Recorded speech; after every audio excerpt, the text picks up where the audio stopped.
Madame la présidente, madame la ministre, madame la rapporteure, monsieur le rapporteur de la commission des finances, mes chers collègues, la crise sanitaire que nous traversons a mis sous une lumière crue toute l'importance du secteur sanitaire. Nous manquons d'infirmières, d'aides-soignantes qu'il faut former massivement avec des IPA. La suppression du numerus clausus et la 4e année ne vont pas permettre d'augmenter le nombre de médecins avant plusieurs années. La mission de santé examinée aujourd'hui concerne 3 programmes. Le 379 avec 1,9 milliard d'euros concerne simplement un canal budgétaire pour la compensation de la sécurité sociale par des crédits européens pour des investissements en santé. Le but, en fait, la mission, c'est 2 programmes. Le 204 avec 313 millions d'euros augmente de 1,6% pour la prévention sanitaire de maladies chroniques, environnementales, nutrition, indemnisation amiable, lutte contre le tabac, indemnisation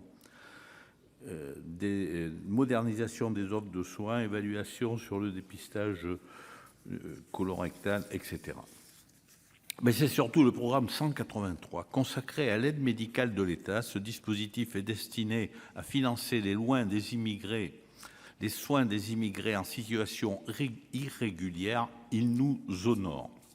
En 2023, les crédits qui sont alloués progressent de 13%.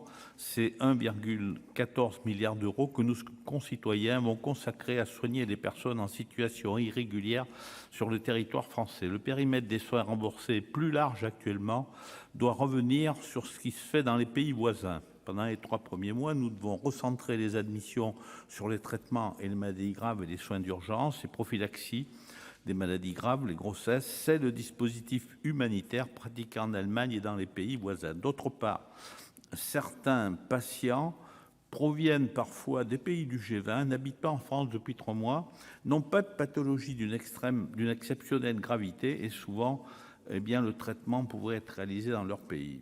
Ces prises en charge se font dans le cadre d'une procédure d'admission au titre de séjour pour soins dont le défaut pourrait avoir des conséquences d'une exceptionnelle gravité, et ce dispositif est largement contourné.